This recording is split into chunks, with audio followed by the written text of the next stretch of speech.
የውጭ አገር ሰዎች ሚስተር ጆን ሜየር ሸዋ ካለው የቅዱስ ክሪስኮና ሚስዮን ለመደባለቅ ወደ ሸዋ ሄደ። መሄዱን አጤ ዮሐንስ እንደሰሙ በሸዋ ያሉትን ኤሮፓውያን በሙሉ እንዲያስወጡ ምኒልክን ጠየቋቸው። ምኒልክም አገሬን ከኤሮፓውያኖች ለይቼ ልዘጋት አልፈልግም፣ ምክንያቱም ወዳቸዋለሁ ብለው መለሱላቸው። ወልድ ሜየር የውጭ ሀገር ሰዎች በርከት በማለታቸውና ኢትዮጵያ ከውጭ ሀገር መንግስታት ጋር የምታደርገውን ግንኙነት ከዕለት ወደ ዕለት እየጨመረ በመሄዱ ዳግማዊ ምኒልክ የውጭ ጉዳይ ሚኒስቴርን አቋቋሙ።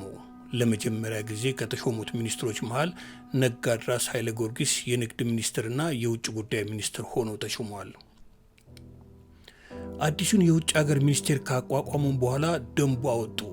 ደንቡ በታወጀበት ጊዜ በመላ ኢትዮጵያ ውስጥ የነበሩ የውጭ ሀገር ሰዎች ብዛት እንደ ዶክተር መረብ አጻጻፍ 1095 ሰዎች ነበሩ። እነኚህም የውጭ ሀገር ሰዎች 334 ግሪኮች፣ 227 አረቦች፣ 149 ህንዶች፣ 146 አርመኖች፣ 63 ፈረንሳዮች፣ 42 ኢጣሊያኖች፣ 20 ጀርመኖች፣ 13 ሁንጋሪያኖች፣ 15 ቱርኮች፣ 13 ስዊዞች፣ 14 እንግሊዞች፣ 11 ግብጾች፣ 10 ሶሪያውያንና ሊባኖሳውያን፣ 8 አፍጋኒስታኖች፣ 7 ፖርቱጋሎች፣ 6 ሩሲያኖችና ቡልጋሪያኖች፣ 6 ካውካሶች፣ 5 አሜሪካኖች፣ 3 አውስትራሊያኖች፣ 2 ቤልጂጎችና 1 የዛሬው የሶቪየት ጆርጂያዊ ነበሩ። በአዲስ አበባ ከተማ የቤት ስራ እየበዛ ሲሄድም ህንዶችና አረቦች መግባት ጀመሩ። ታላቁ ቤተ መንግስት በሚሰራበት ጊዜ ዌልዲ እንዳያቸው እነዚህ ሰዎች በሙሉ ከኤደን የመጡ ናቸው፣ የሚከፈላቸውም ጥሩ ደሞዝ ነው፣ ምግባቸውንም ከንጉሱ ስለሚያገኙ ደሞዛቸውን በሙሉ ተቀማጭ ያደርጉታል ብሏል። አርመኖች እየበዙ በሄዱ ጊዜ የኦቶማኑ ሱልጣን አብዱል ሐሚድ ዳግማዊ ምኒልክ አርመኖችን ከኢትዮጵያ እንዲያሰጡ ጠይቀዋቸው ነበር። ምኒልክም የማትፈልጋቸው አርመኖች ካለው ሁሉንም ላክልኝ ብለው መለሱለት ይባላል። ግሪኮችም በቤት ስራ አረቄ በማውጣት የእህል ወፍጮ በማቋቋም ዘይት በመጭመቅና በዳቦ መጋገር ስራ ተሰማሩ። ቦየስ የተባለ ታሪክ ጸሐፊ እንደገለጸው በምስራቅ አፍሪካ ባሉ የእንግሊዝ ቅኝ ግዛቶች ተዘዋውሬ አዲስ አበባ ስመጣ አዲስ የሆነ ነገር አጋጠመኝ። ይህም አንድ አፍሪካዊ ነጮችን እያዘዘ ቤት ሲያሰራ ማየቴ ነው ብሏል። ቦየስ እንዳለው ኢትዮጵያውያኖች ፈረንጆችን የሚጠሯቸው ባሪያዎች እያሉ ነበር። እውቅ ነጋዴ የነበረው ከአርመኖች ዲክራን አብያን ነው። ዲክራን የመጣው ከካይሮ ነው። ወደ ኢየሩሳሌም ይሄድ የነበረ አንድ ምዕመን ካይሮ ሲደርስ አርመኖች ኮሚኒቲ ዘንድ ሄዶ ምኒልክ ጥበብ የሚያውቅ የውጭ ሀገር ሰው እንደሚፈልጉ ከነገረ በኋላ በወርቅና በአልማዝ ስራው የታወቀው ዲክራን ወደ ኢትዮጵያ መጣ። ምኒልክና ጣይቱ የነገሱበትንም ዘውድ የሰራው እሱ ነው። በ1889 ዓ.ም በኢትዮጵያና በእንግሊዝ መሃል የወዳጅነት ውል ከተፈረመ በኋላ የህንድ ነጋዴዎች አዲስ አበባን ሞሏት። የመጀመሪያዎቹም የህንድ ነጋዴዎች በታህሳስ ወር 1891 ዓ.ም በብዛት ሆነው ገቡ። የእነኚህም ህንዳውያን ዋና ንግድ ጨርቃጨርቅ፣ ሽቶና ቅመማ ቅመም የመሳሰሉ ነበሩ። ከግሪኮች የታወቁትና የቆዩት ነጋዴ ጊዮርጊስ ናቸው። ሽማግሌው ሙሴ ጊዮርጊስ በሀገሪቱ ውስጥ በመቆየታቸው ባላምባራስ ተብለው ተሹመዋል። ባላምባራስ ጊዮርጊስ በካይሮ ሙዚቃ አስተማሪ ነበሩ። በ1875 ዓ.ም ገደማም የአጤ ምኒልክ ልብስ ሰፊ ሆነው ነበር። በአዲስ አበባ ከተማ ካሉት ሱቆች ሁሉ የባላምባራስ ጊዮርጊስ ሱቅ ጥበባዊ ዕቃዎች የሚሸጡበት ሱቅ ነበር።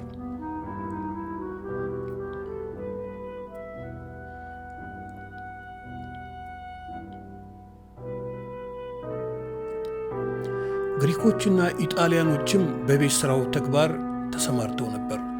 ዜርቮስ እንደሚገልጸው በቤተ ክርስቲያንና በድልድይ ስራ የተሰማሩ ግሪኮች፣ ህንዶችና ኢጣሊያኖች ነበሩ። ግሪኮችና ኢጣሊያኖች በርካሽ ዋጋ ይሰሩ እንደነበረም መረብ ይገልጣል። የውጭ ሀገር ሰዎች እየበዙ መሄድ ምኒልክን ያሳስብ ጀመር። ኤርትራን፣ አሰብንና ጅቡቲን ነጮች ማረፊያ መሬት እንገዛለን እያሉ እንደወሰዱ ምኒልክ ያውቁ ነበርና ማንኛውም መሬት ያለሳቸው ፈቃድና ትእዛዝ የውጭ ሀገር ሰው እንዳይገዛ ለሚኒስትሮች ትእዛዝ አስተላለፉ። በትእዛዙ መሰረት ሳይፈጸም በመቅረቱ አዋጅ ማውጣት አስፈላጊ ሆነ። በዚህ ምክንያት የማያጣላና የማያቀያይም የውጭ ሀገር ሰዎች ንጉሱ ብቻ ሲፈቅዱ መግዛት እንዲችሉ የሚል አዋጅ ጥቅምት 20 ቀን 1900 ዓመተ ምህረት አወጁ። ምኒልክ በእሳቸው ፈቃድ ብቻ የውጭ ሀገር ሰዎች መሬት መግዛት መቻላቸውን ካወጁ በኋላ ብዙ የውጭ ሀገር ሰዎች አጉረመረሙ። የጥቅማቸውን መነካት እንደ መብት መነካት አድርገውም ያስወሩ ጀመር። ምኒልክ ግን ለማንኛውም ሐሜታ ፍንክች አላሉም። ፈረንሳዊው ሜሽል እንደጻፈው መሬት በሙሉ የንጉሠ ነገሥቱ ነው፣ የሚሸጡም የሚሰጡም ንጉሱ ናቸው። ይህም ቢሆን ማለት የሰጡትንም ሆነ እንዲሸጥ የፈቀዱትን መሬት ባስፈለገ ጊዜ መውሰድ ወይም መከልከል የሚችሉበት ስልጣን አላቸው። ያለ ንጉሱ ፈቃድ መሬት መግዛት አይቻልም፣ ቢገዛም ደግሞ ንጉሱ መልሰው መውሰድ ይችላሉ ብሏል። ብዙ የጦር መሳሪያ ወደ ሸዋ በማስገባቱ ከምኒልክ ወዳጅ የሆነው ፈረንሳዊ ነጋዴ ቦሊሊ እንደገለጸው ንጉሱ አቃቂ ወንዝ አጠገብ መሬት ሰጥተውኛል። መሬት ለመስጠትም ስልጣን ያላቸው ንጉሱ ብቻ ናቸው። ንጉሱ በሰጡኝ መሬት ላይ የፈለገኝን ለመስራት ሙሉ ነፃነት አለኝ። ጠዋት ለ1 ወይም ለ2 ሰዓት ያህል በመሬቴ ላይ ፈረሶቼን ሳለማመድ እቆያለሁ፣ አደናድናለሁ፣ አሳ አጠምዳለሁ። ግን በተሰጠኝ መሬት እንድገብርበት ስላልተፈቀደልኝ መሬቱ የኔ ለመሆኑ ምንም ዋስትና የለኝም ብሏል። እንደ ኤሮፓውያን አቆጣጠር በ1901 ዓ.ም ገብቶ እስከ 1903 ዓ.ም ድረስ በአዲስ አበባ የቆየው ዴክሰን ፋርኔት የተባለ ሚሽን እንደጻፈው እንዳጠና ነው በአቢሲኒያ ውስጥ ኤሮፓውያኖች መሬት እንዲገዙ አይፈቀድም። በአዲስ አበባ ከተማ ውስጥ ቤት የተሰራበትም ሆነ ያልተሰራበት ቦታ ያላቸው ኤሮፓውያን አሉ። እነኚህ አውሮፓውያኖች መሬቱን ያገኙት ከንጉሱ በስጦታ ነው። ንጉሱ መሬት የመስጠትና መልሶ የመውሰድ ስልጣን ቢኖራቸውም መሬቱን መልሰው የሚወስዱት ያ ኢሮፓዊ ወንጀል ሲገኝበት ነው እንጂ ጨዋ ከሆነ አይነኩበትም። መሬቱን ቢወስዱም በላዩ ላይ ለተሰራው ስራ ካሳ ይከፍላሉ ብሏል። ፈረንሳዊው ሁጁ ለሩ በመጽሐፉ ንጉሱ መሬት በነፃ እንደሰጡትና እሱም መሬቱን በገንዘቤ እንድገዛ ይፍቀዱልኝ ቢላቸው በነፃ ብሰጥህ ለምን በገንዘቤ ልግዛ ትላለህ አሉኝ። እኔም በገንዘብህ የገዛኸው ስላልሆነ ልትሸጠውም ሆነ ለሌላ ልታውለው አትችልም የሚሉኝን ሰዎች አፍ ለማዘጋት ብዬ ነው አልኳቸው። ምኒልክም በአገርህ ልዑል መሆንን አውቃለሁ። የእኛ አገር ፍትሐ ነገሥት ልዑሎች መሬት ይሽጡ አይልም። ደግሞ የአገሬ መሬት ባለቤቱ ሌላ ነው። ጋሎች፣ አማሮችም ከአባቶቻቸው እየተቀበሉ ያቆዩት መሬት ነው።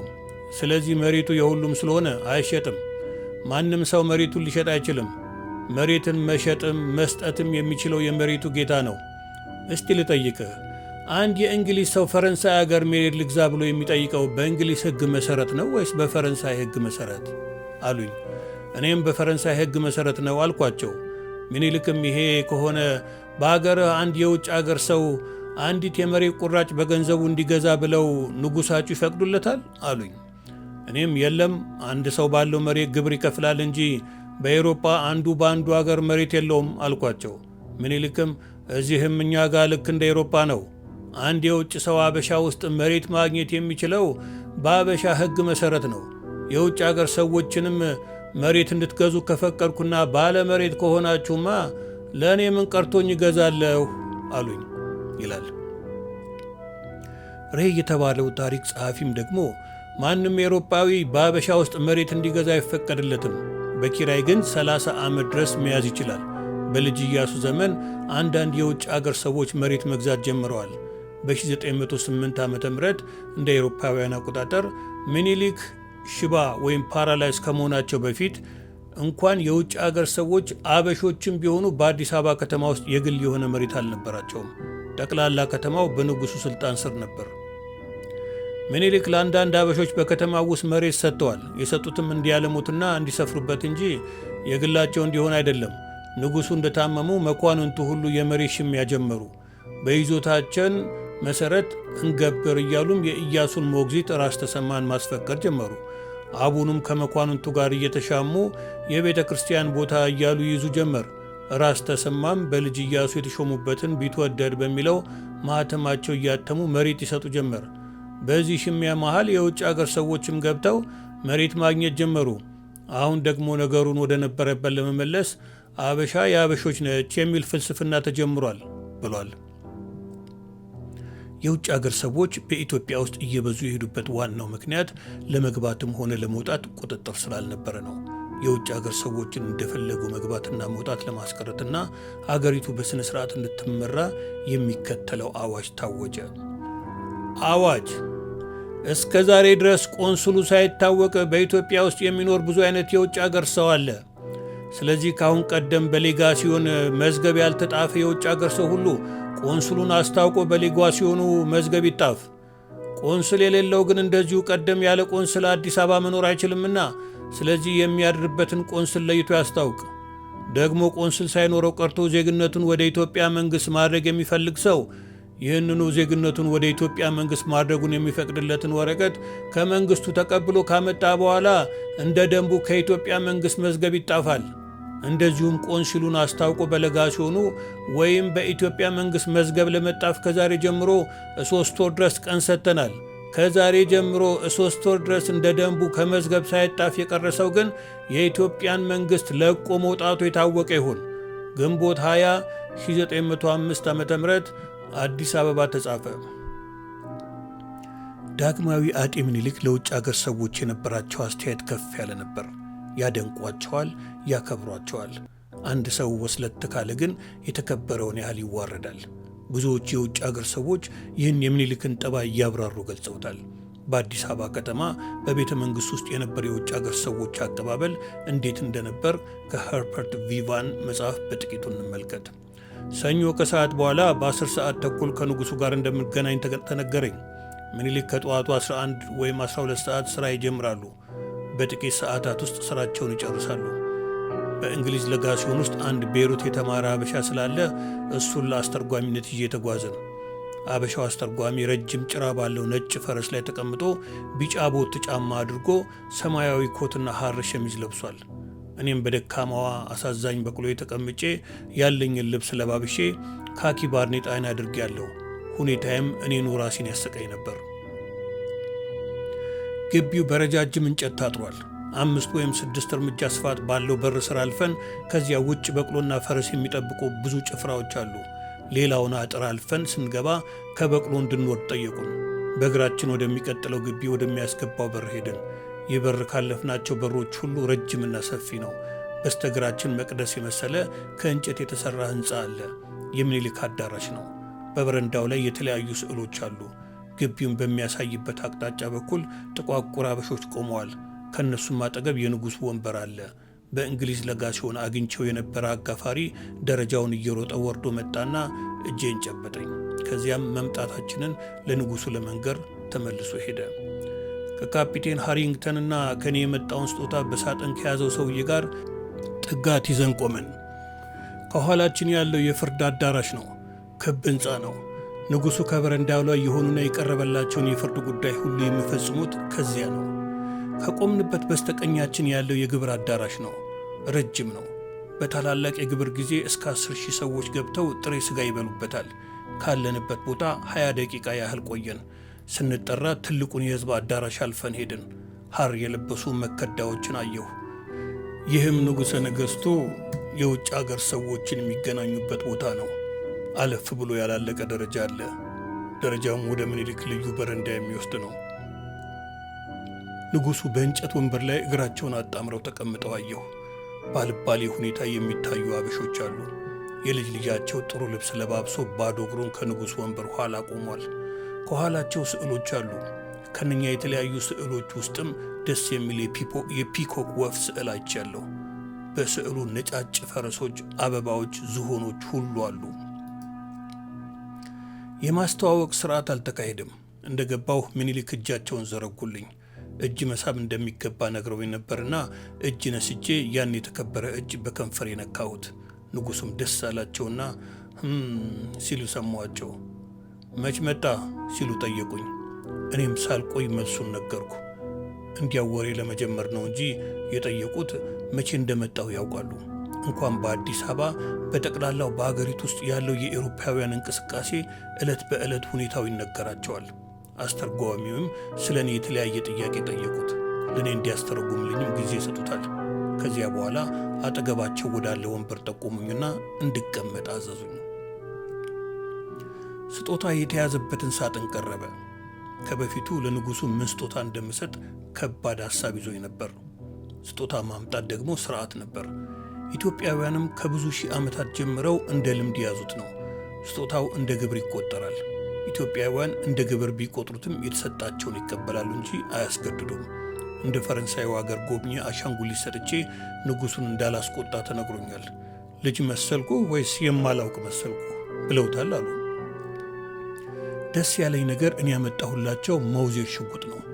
ይህንንም ያመጣሁት ንጉሱ ጠመንጃና የቴክኒክ ዕቃ እንደሚወዱ ስላጠናው ነው።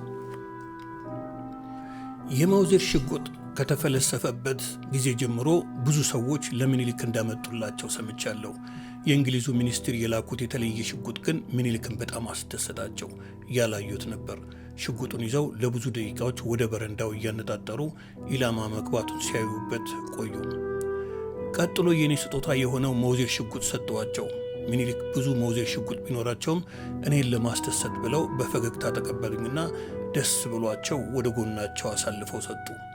ከዚያ በኋላ ስለ ስራዬ ምን ያህል ጊዜ እንደምቆይ፣ ስለ ዕድሜና ይህን ስለመሳሰሉ ጠንካራ ስላልሆኑ ጉዳዮች ሲጠይቁኝ ቆዩ። የእሳቸው ሲያበቃ በተራዬ ደግሞ እኔ እንድጠይቃቸው ላስተርጓሚ የነገሩት። ታላላቅ ገዳማትንና አብያተ ክርስቲያናትን ለመጎብኘት እንድችል ፈቃድ ጠየቅኳቸው። ምኒልክም ሁሉም ነገር ይቻላል፣ አንተ ጨዋ ከሆንክ እፈለክበት ቦታ ሁሉ ማንም ሳያቆምህ እየተዘዋወርክ እንድትጎበኝ ፈቃድ ይሰጣል አሉኝ። ለእንግሊዝ ሕዝብ በእኔ በኩል የሚልኩት መልእክት አለን አልኳቸው። ንጉሠ ነገሥቱም ንገራቸው፣ ወዳጅነታቸውና ድጋፋቸውን እፈልጋለሁ፣ ይህንንም እንደሚያደርጉ አምናለሁ። አንዳንድ ሰዎችም ስለ እናንተ የሚነግሩኝ እውነት ሆኖ አላገኘሁትም። እንግሊዞች ተስፋ ይሰጣሉ እንጂ በቃላቸው አይረጉም ይሉኝ ነበር። ግን ራሴ እንዳገኘሁት የእንግሊዝ ሰው በቃሉ የሚረጋ ነው። ለሰዎችህ ንገራቸው፣ እነሱን ለማየት ደስ ይለኛል፣ ግን ዋና ከተማዬ ድረስ ለመምጣት መንገዱ ሩቅ ነው አሉ። እኔም የእንግሊዝ ሕዝብ በጣም ደስ የሚለው እርስዎ በመሃሉ ቢገኙለት ነበር አልኳቸው። ሳቁ። አይናቸውንም ለጥቂት ጊዜ ጨፍነው ቆዩና አገራችሁን ለማየት ብዙ ጊዜ ሐሳብ ነበረኝ። ስለ መርከቦቻቸው፣ ስለ ፋብሪካዎቻቸው፣ ስለ ፍልስፍናችሁ ሁሉ ሰምቻለሁ። ጥሩ ጥሩ ፈረሶችና ውሻዎችም አሏቸው። ወደ እንግሊዝ አገር ብሄድ ብዙ ጠቃሚ ነገሮች እንደማገኝ ያውቃለሁ። ለአገሬም ብዙ የሚጠቅም ነገሮችን አመጣ ነበር። አየህ፣ አሁን ከሐረር ጋር የምንገናኝበት ስልክ አሰርቻለሁ። አንድ ቀን ደግሞ የባቡር ሐዲድ ይኖረናል። ግን አንዴ ጉዞ ብጀምር ብዙ የምጎበኛቸው ቦታዎች አሉኝ። ለምሳሌ ህንድ አለ። በዚያም ያለው ዝሆን ለማዳ ሆኖ እንደ አህያና እንደ በቅሎ እንደሚሠራ ነግረውኛል። እኛ አሁን ብዙ ዝሆኖች አሉን፣ ግን ማንም ለማዳ አላደረጋቸውም። ለማዳ ለማድረግም ዘዴውን ማወቅ እፈልጋለሁ አሉኝ። 40 ደቂቃ ያህል ከምኒልክ ጋር ከተጨዋወትን በኋላ ለተደረገልኝ ከፍተኛ እርዳታ በአስተርጓሚው አማካኝነት አመሰገንሁ።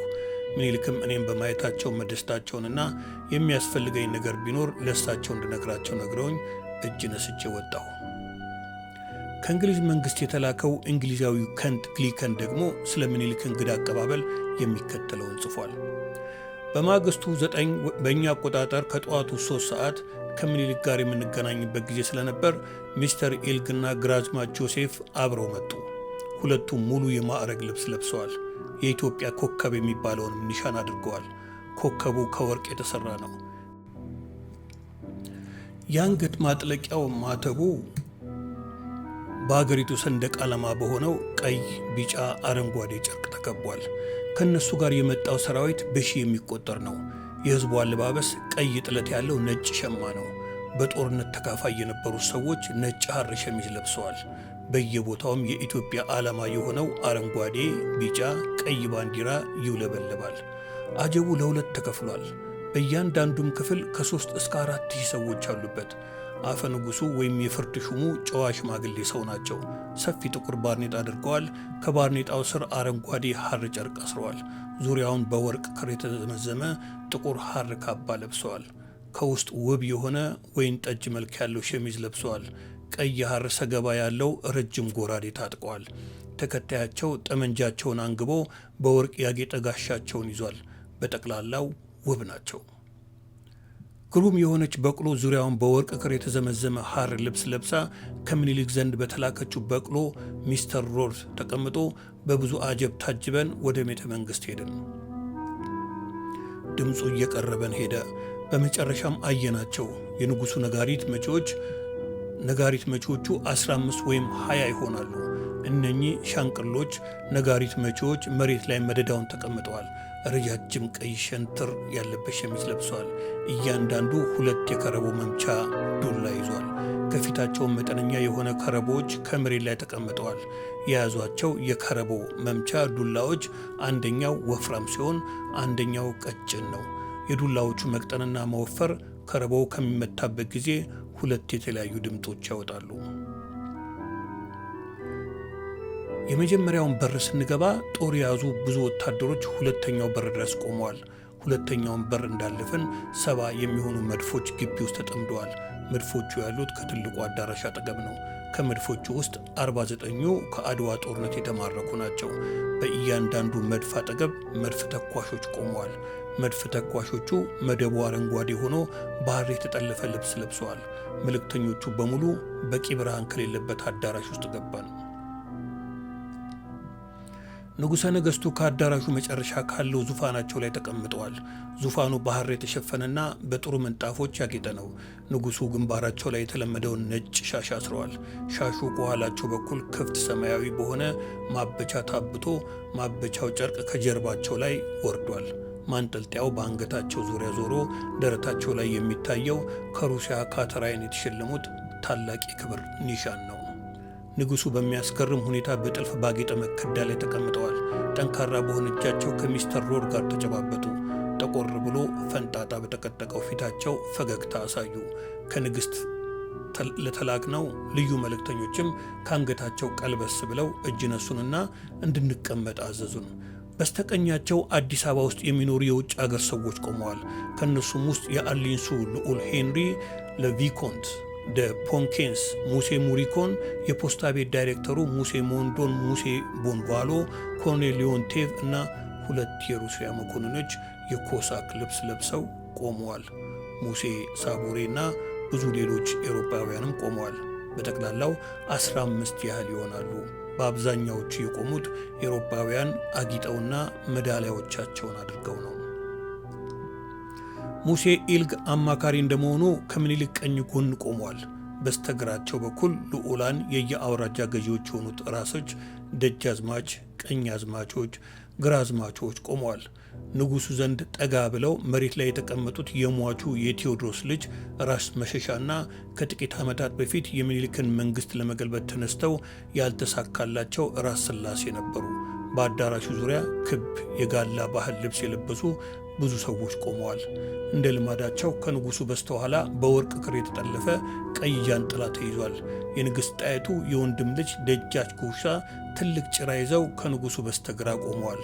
ንጉሡ አስተርጓሚያቸውን ዮሴፍን ጠርተው ከፊት ለፊታቸው ለተቀመጥነው መልእክተኞች እንኳን ደህና መጣችሁ የሚል ቃል ተናገሩ። ንጉሡ ይህን ቃል ሲናገሩ ከመልእክተኞቹ ኋላ የቆሙት የህንድ ወታደሮች በተጠንቀቅ ሲቆሙ ከውጭ መድፍ ይተኮስ ጀመር። በዚህን ጊዜ ሁላችንም ተነስተን ቆመን። ወዲያውኑ ንጉሠ ነገሥቱ እንድንቀመጥ ጠየቁን። ከዚህ በኋላ ሚስተር ሮድ በእንግሊዝኛ ንግግር ማድረግ ሲጀምር አስተርጓሚያችን ወልደ ሃይማኖት ቃል በቃል ይተረጉም ጀመር። ሚስተር ሮድ ያደረገው ንግግር እንደሚከተለው ነበር።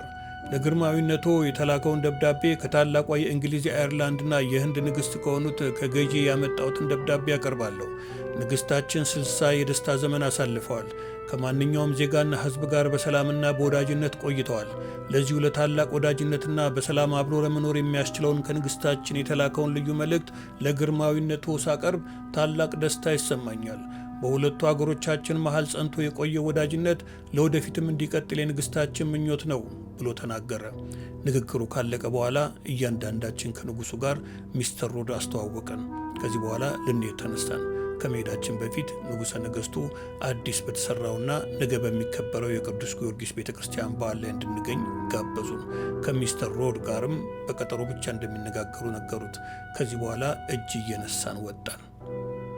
አንድ ቀን ግንቦት 6 ቀን ጠዋት ከንጉሡ ጋር ምሳ እንድንበላ ግብዣ መጠራታችን የሚነግር መልእክተኛ መጥቶ ነገረን። በየሳምንቱ ሐሙስ የውጭ ሰዎችና መኳንንቶች ከንጉሡ ጋር ምሳ የሚበሉበት ቀን ነው። ከቀኑ 11 ሰዓት በእኛ 5 ሲሆን ወደ ቤተ መንግሥት የሚወስደን ብዙ አጀብ መጣ። ከቤተ መንግሥት ስንደርስ ንጉሡ በዙፋናቸው ተቀምጠዋል። በስተቀኛቸው ለ8 ሰዎች የሚበቃ በአውሮፓውያን ይዞታ የተዘጋጀ አንድ ጠረጴዛ አለ። በጠረጴዛው አጠገብ እንድንቀመጥ ተነገረን። ግሩም የሆነ ምግብም ቀረበልን። ኃይለኛ ጠጅና አረቄም ታደለ። ምኒልክ በሀገር ትራስ በተሞላው ዙፋናቸው ተቀምጠው የአበሾችን ምግብ ይበላሉ። መጀመሪያ በሐር ጨርቅ የተሸፈነ ትልቅ መሶብ መጣና ከፊታቸው ካለው ጠረጴዛ ላይ ተደረገ። ከመሶቡ አጠገብ በአበባ ማስቀመጫ ብዙ አበባዎች ተደርገው ተቀምጠዋል። መመገብ እንደጀመሩ መሳፍንቱ፣ ሚኒስትሮች፣ ቀሳውስት፣ የጦር አዛዦች እየገቡ መሬት ላይ ተቀመጡ። ለንጉሱ የቅርብ የሆኑና የቅርብ ረዳቶቻቸው ከንጉሱ አጠገብ ተቀምጠው በመሶብ በሳህን ከንጉሱ ምግብ እየወጣላቸው ይበላሉ። ለእያንዳንዱ ሰው የሚሰጠው ጠጅ በሐር ጨርቅ እየተሸፈነ ነው። ንጉሱ ምግባቸውን በልተው ካበቁ በኋላ ሲጃራ እንድናጨስ ፈቀዱልን። በንጉሱ ዮሐንስ ጊዜ ትንባሆ የሚያጨስ ሰው ከንፈሩ ይቆረጥ የሚል አዋጅ ስለነበር አሁን ያቀርቶ ንጉስ ምኒልክ እንድናጨስ በመፍቀዳቸው አገሪቱ ወደ ዘመናዊ አስተዳደር ማምራቷን አወቅን። ምኒልክ እያጨሱም አጫሽ እንዲበዛም እያበረታቱም፣ ግን የአውሮፓን እንግዶች በሚቀበሉበት ጊዜ ወይም ሲጋብዙ አብልተው አጠጥተው እንዲያጨሱ ይፈቅዳሉ። ሲናገሩም በልተው ጠጥተው ማጨስ ስለሚፈልጉ እንደ ሀገራቸው ልማድ ይሆኑ ይላሉ። ከዚህ በኋላ ከፊታችን ያለው መጋረጃ ተገለጠ። ወዲያውኑ አዛዦቹ በትልቁ አዳራሽ ረጃጅም የመመገቢያ ሳጥራ ይዘረጉ ጀመር። በእያንዳንዱ መመገቢያ መሃልም 6 ጫማ ስፋት ያለው ባዶ ቦታ አለ። ዝግጅቱ ሲያልቅ በሩ ተከፈተ። ከዚያም በሹሙ አማካኝነት ሰው ይገባ ጀመር። በእያንዳንዱ መመገቢያም 10 ሰዎች ይቀመጡ ጀመር። የበሰለ ስጋ ታደለ።